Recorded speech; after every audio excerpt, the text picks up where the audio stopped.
ይህን ጀግና ስንት ሰው ያውቀዋል? ማዕረጉ ሜጀር ጀነራል ነው። ከቀዳማዊ ኃይለ ሥላሴ ንጉሠ ነገሥት መንግሥት ብዙ ስጦታዎችን ወስዶ በራሱ እጅ አስገብቷል። በመንግሥት መዋቅር ውስጥ እየሠራ ለኦሮሞ ነፃነት ትግል ይዋጋ ነበር። የመንግሥት ወታደሮችን በአውሮፕላን ጭኖ ለኦሮሞ ነፃነት ግንባር ኦለፍ ያደርሳቸው ነበር።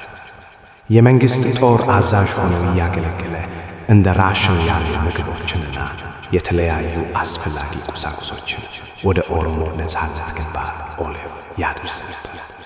የደርግ አገዛዝ ወታደሮችን ለማፈን ያካሄደው ዘመቻ በእጁ ውስጥ ነበር።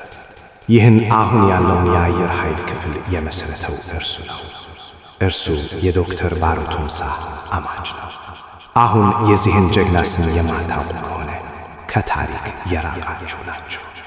ስለዚህ በዩቲዩብ ስማርት ፊውቸር የምድርና የሕዝብ ታሪክ፣ የጀግኖችና የምሁራን ታሪክ ብዙ አለ። ቅረቡና ከሱ ተማሩ። ከፈለጋችሁ ድጋፋችሁ ያስፈልገናል። እባካችሁ የዩቲዩብ ቻናላችንን ሰብስክራይብ አድርጉና መልእክታችን ለሁሉም እንዲደርስ ሼር በማድረግ ይግዙን። እስከ መጨረሻው ከኛ ጋር ቆዩ። እንደገናም ይህ መልእክታችን ነው። እርሱ በ1926 ዓመተ ምህረት በምዕራብ ሸዋ ምዕራብ አድአ ባርጋ ወረዳ ዳኩ ቢላቻ ቀበሌ ጋራ ቢላቻ ዲላ በሚባል ስፍራ ከአባታቸው አቶ ቡልቶ የጀርሳና ከእናታቸው ወለሮ አየ ጅራኒ ተወለዱ። ጄኔራል ዳሚሴን ከብት በመጠበቅ ፈረስ በማሽከርከርና ከጓደኞቻቸው ጋር በመጫወት አደጉ። ለቤተሰባቸው ሦስተኛ ልጅ ሆነው ተወለዱ። በልጅነታቸው ዳኛው የሚባል ፈረስ ማሽከርከር ስለሚወዱ አካባቢያቸው ሰዎች አባ ዳኛው ብለው ይጠሯቸው ነበር። ለትምህርት ዕድሜያቸው ሲደርስ በፊንፊኔ አዲስ አበባ ማዲሃኔ ዓለም አንደኛ ደረጃ ትምህርት ቤት ይማሩ ነበር። ከዚያም የሞቆኒኖታ ወታደራዊ አካዳሚ ሐረር ለሦስተኛ ጊዜ ሥልጠና ማስታወቂያ ባወጣ ጊዜ ለቤተሰባቸው ሳይነግሩ ሄደው የሞቆኒኖታ ሥልጠና ገቡ። ለ3 ዓመታት የፈጀ ከባድ ሥልጠና በሞቆኒኖታ ጨርሰው በሦስተኛ ደረጃ በክብር ተመረቁ።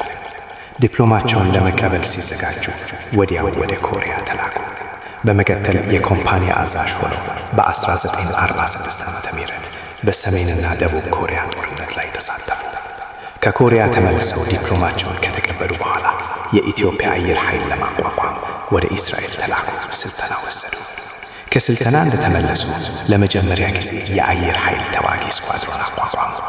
በዚህ መልኩ ቀረንሳ ባላሊያ የሚበር ነጎድጓድ በመባል ይታወቁ የነበሩ ሲሆን የዚህ ጦር ክፍል ኃላፊ ሆነው ተሾሙ።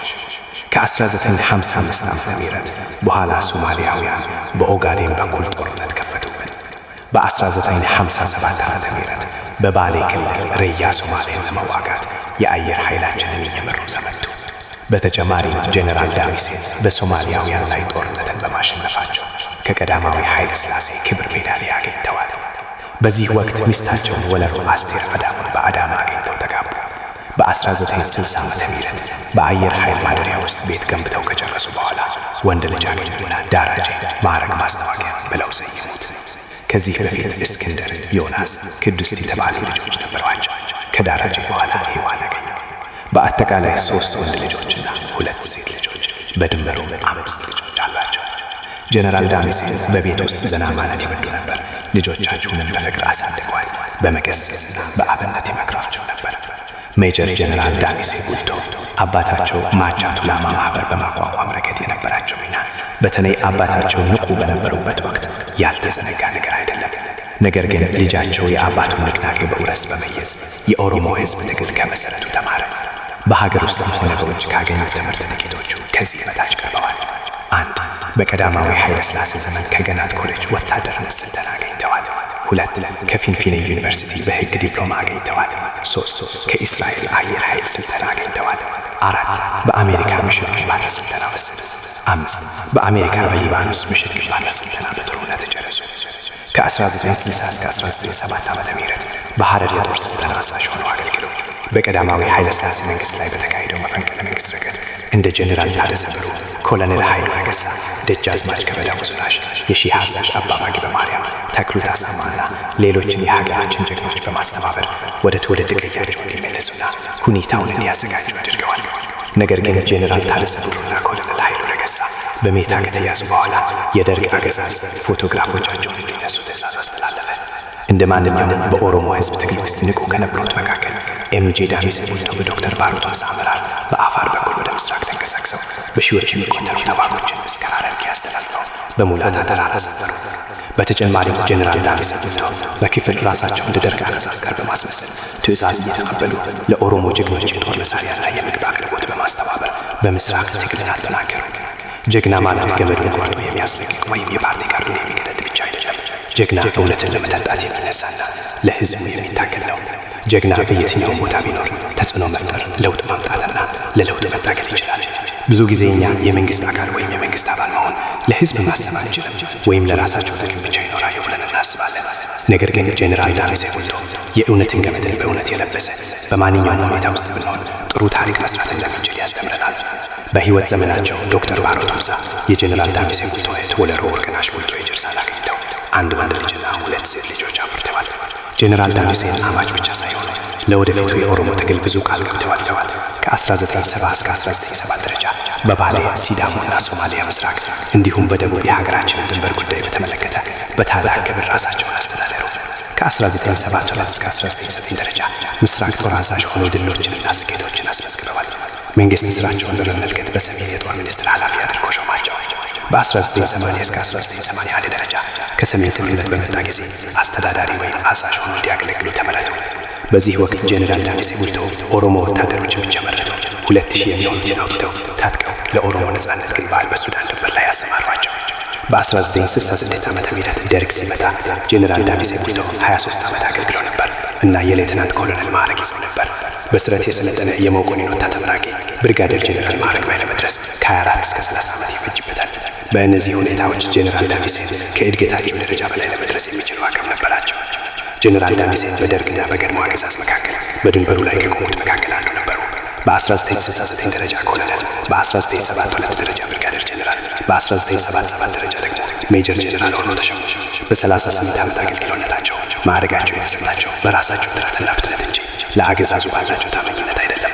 ጀነራል ዳሚሴ ለፖለቲካ ራሳቸውን አስበው እንደሰጡ የምህንር ወታደር ንቅናቄ ሊነኩ እንደነበር ይነገራል።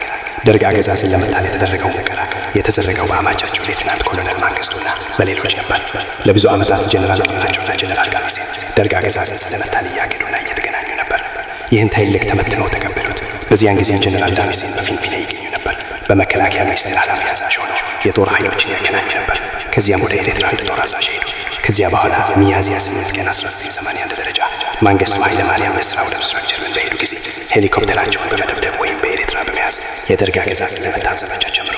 ነገር ግን ይህ አልተሳካ። ምክንያቱም የአየር ኃይሉ አባላት የአየር ኃይሉን ስም ያበላሻል በማለት መንግስቱን የጫነውን አውሮፕላን ለማውረድ ፈቃደኛ ስላልሆኑ ጀነራል ዳሚሴንና ባልደረቦቻቸው እንዲህ አሉ።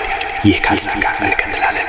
ሞት ለተወሰኑ ሰዎች ብቻ ይሆን አይደለም፣ ነፍስ ያለው ሰው ሞት ከሁሉም ነገር ይሻላል ብለዋል። ለዚህ ዓላማ ያዘጋጁትን እንደማይታዩት ትምህርት እንደሰጡ ይነገራል።